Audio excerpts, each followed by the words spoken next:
നമ്മൾ പണ്ട് ചരിത്രത്തില് വിജയനഗര സാമ്രാജ്യത്തെ കുറിച്ച് കേട്ടിരിക്കുമല്ലേ? വിജയനഗര സാമ്രാജ്യത്തിലെ പ്രഗത്ഭനായ ഒരു രാജാവായിരുന്നു കൃഷ്ണദേവരായ. അദ്ദേഹത്തിന്റെ സദസ്സിലെ പണ്ഡിതനായിരുന്നു തെന്നാലി രാമൻ. നിങ്ങൾക്കറിയാം, തെന്നാലി രാമൻ കഥകളെന്ന് പറഞ്ഞ് ഒരുപാട് കഥകൾ നമ്മൾ കേൾക്കാറുണ്ട്. ഞാൻ ഈ കഥ തന്നെ സെലക്ട് ചെയ്തുകൊണ്ട് വന്നത് കുട്ടികൾക്കായിട്ടാണ്. തെന്നാലി രാമൻ ഒരിക്കൽ വളരെ വലിയ വിഷമത്തിലായിരുന്നു. കാരണം അദ്ദേഹത്തിന്റെ വീട്ടിൽ ഭയങ്കര എലി ശല്യമായിരുന്നു. ഈ എലികളെ പിടിക്കാനായിട്ട് എന്ത് ചെയ്യുമെന്ന് ഞാൻ ആലോചിച്ചുകൊണ്ടിരുന്നപ്പോഴാണ് ഒരു കാര്യം അദ്ദേഹത്തിന് പിടികിട്ടിയത്. എന്തായിരിക്കും? എലികളെ എങ്ങനെയായിരിക്കും നമ്മൾ തുരത്തുക? എന്ത് ചെയ്യും? എലി ശല്യം കൂടിയാൽ നമ്മൾ സാധാരണ എന്താ ചെയ്യാറ്? പൂച്ചയെ വളർത്തും, അല്ലേ? നിങ്ങളുടെയൊക്കെ വീട്ടില് പൂച്ചയില്ലേ? അപ്പൊ അദ്ദേഹവും അതുപോലെ ഒരു പൂച്ചയെ കൊണ്ടുവന്നു. അവനാണെങ്കിൽ വലിയ മിടുക്കനായിരുന്നു. എല്ലാ എലികളെയും ആ പൂച്ച എന്ത് ചെയ്തു? തിന്നു. പക്ഷെ അവസാനം കുറെ കഴിഞ്ഞപ്പോ അദ്ദേഹത്തിന് വലിയ നിരാശ നേരിടേണ്ടി വന്നു. കാര്യം, പൂച്ചയ്ക്ക് ഭക്ഷണം മതിയാവാതെ വന്നു. കാരണം എലികൾ ഓരോന്നായി കുറഞ്ഞു തുടങ്ങിയില്ലേ? അപ്പൊ പിന്നെ അവന് ഭക്ഷണം മതിയാവില്ല. അവൻ എന്ത് ചെയ്തു? അടുത്ത വീടുകളിൽ പോയി ഭക്ഷണം തേടി നടന്നു. അവിടെ കിട്ടിയതെല്ലാം അവൻ പതുക്കെ ശാപ്പിട്ട് തുടങ്ങി. തെനാലി രാമന്റെ വീടിന്റെ തൊട്ടപ്പുറത്തായിട്ട് ഒരു വലിയ പ്രഭു താമസിക്കുന്നുണ്ടായിരുന്നു. ആ പ്രഭുവിന്റെ ഭാര്യ പ്രഭി വളരെ സ്നേഹത്തോടെ കിളികളെ വളർത്തിയിരുന്നു. നമ്മുടെ പൂച്ചയുടെ നോട്ടം മൊത്തവും ആ കിളികളിലായിരുന്നു. അവൻ പതുക്കെ പതുക്കെ നോക്കി തക്കം നോക്കി ഒരു ദിവസം ആ കിളികളെ ഓരോന്നായിട്ട് അവൻ ശാപ്പിട്ട് തുടങ്ങി. കിളികളെ ശാപ്പിട്ട് തുടങ്ങിയപ്പോ പ്രഭു ഓരോ ദിവസം നോക്കിയപ്പോ ഓരോ കിളിയായിട്ട് കുറഞ്ഞിരിക്കുക.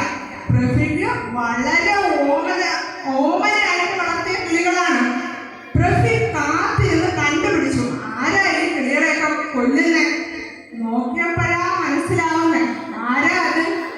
ആ പൂച്ചയാണ്. പ്രഭുക്ക് വളരെയധികം ദേഷ്യം തോന്നി. പ്രഭുവിനോട് കാര്യം ഓർമ്മിച്ചു.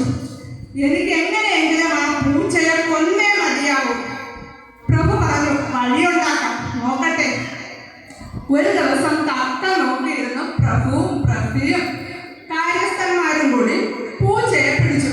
പൂച്ച വളരെയധികം കരയാൻ തുടങ്ങി. ഈ കരച്ചിൽ കേട്ടിട്ട് തൊട്ടപ്പുറത്തെ വീട്ടിൽ താമസിക്കുന്ന തെനാലി രാമൻ അവിടേക്ക് വന്നു. നോക്കിയപ്പോൾ തന്റെ പൂച്ചയെയാണ് കൈക്കലാക്കി വെച്ചിരിക്കുന്നത്. അദ്ദേഹം പ്രഭുവിനോട് കാര്യം ഉണർത്തിച്ചു. ഇവനെ കൊണ്ട് എനിക്ക് വളരെയധികം ഉപകാരമാണ്. എന്റെ വീട്ടിലെ എലിയെല്ലാം ഇവൻ തിന്ന് നശിപ്പിച്ചു. ദയവ് ചെയ്ത് അങ്ങ് ഇവന് ഒന്നും ചെയ്യരുത്. എനിക്ക് മാത്രമല്ല, തൊട്ടടുത്തുള്ള വീടുകളിലും ഇവനെ കൊണ്ട് ഗുണമുണ്ട്. താങ്കൾ ഇപ്രാവശ്യത്തേക്ക് ഇവനെ വെറുതെ വിടണം. അപ്പോ പ്രഭു പറഞ്ഞു, പിന്നെ ഈ പൂച്ചയുണ്ടല്ലോ, എന്റെ പ്രഭുയുടെ കിളികളെ എല്ലാം കൊന്നു. ഇവനെ ഞാൻ വെറുതെ വിടാനോ? നടക്കുന്ന കാര്യമൊന്നുമല്ല. പിന്നെ എലിയെ പിടിക്കാൻ എനിക്ക് ഇഷ്ടം പോലെ മാർഗങ്ങൾ അറിയാം. നിനക്ക് വേണമെങ്കിൽ ഞാൻ പഠിപ്പിച്ചു തരാം. എന്തായാലും പൂച്ചയെ കൊല്ലാതെ വിടുന്ന പണിയില്ല. പാവം പൂച്ചയെ തല്ലിക്കൊന്നു. തെനാലി രാമന് വളരെയധികം വിഷമമായി. പ്രഭുവിന്റെ ഈ നിലപാടിനോട് അദ്ദേഹത്തിന് ഒട്ടും യോജിക്കാൻ കഴിയില്ല. ധിക്കാരിയായ പ്രഭുവിന് ഒരു പാഠം പഠിപ്പിക്കണം. തെനാലി രാമൻ വിചാരിച്ചു. കുറേ ദിവസങ്ങൾക്ക് ശേഷം പ്രഭുവിന് ഒരു സമ്മാനപ്പെട്ടി കിട്ടി. അദ്ദേഹം വളരെ ആകാംക്ഷയോടെ ആ സമ്മാനപ്പെട്ടി തുറന്നു. കാരണം തൊട്ട അയൽരാജ്യങ്ങളിലുള്ള ആരെങ്കിലും തനിക്ക് അയച്ചതായിരിക്കുമെന്ന് കരുതി. പ്രഭുവും കൂടെ ഉണ്ടായിരുന്നു. വളരെ വ്യഗ്രതയോടെ സമ്മാനപ്പെട്ടി തുറന്നപ്പോൾ അതിൽ നിന്നും 100 കണക്കിന് എലികൾ പുറത്തേക്ക് ചാടി. പെട്ടെന്ന് അവർ പേടിച്ചു പോയി. ഇതാരാണ് ഇത്രയും അധികം എലികളെ ഇതിലോട്ടുള്ളിലാക്കി ഇവിടെ എത്തിച്ചത്? ഇതാരായിരിക്കും ചെയ്തതെന്നറിയാനുള്ള ആകാംക്ഷയിൽ അവർ പെട്ടിക്കുള്ളിലേക്ക് നോക്കി. അതിലൊരു കുറിപ്പുണ്ടായിരുന്നു. അതിലിങ്ങനെയാണ് എഴുതിയിരുന്നത്: പ്രിയ പ്രഭു, താങ്കൾക്ക് എന്റെ സമ്മാനമാണിത്. താങ്കൾക്ക് എലിയെ പിടിക്കാനുള്ള ഒരുപാട് വിദ്യകൾ അറിയാമെന്നല്ലേ പറഞ്ഞത്? അപ്പോൾ താങ്കൾ ആ വിദ്യയിൽ ഏതെങ്കിലും ഉപയോഗിച്ച് ഈ എലികളെയൊക്കെ അങ്ങ് കൊന്നോളൂ.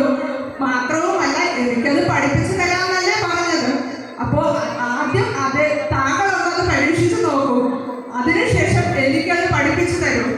എന്ന് തെന്നാലിരാമൻ. വളരെ മർമ്മപ്രധാനമായാണ് അദ്ദേഹം എല്ലാ കഥകളും എഴുതുന്നത്. നമുക്ക് ഈ കഥയിൽ നിന്ന് 2 ഗുണപാഠങ്ങൾ പ്രധാനമായും പഠിക്കാനുണ്ട്. ഒന്ന്, എടുത്തു ചാടി ഒരു കാര്യവും ചെയ്യരുത്.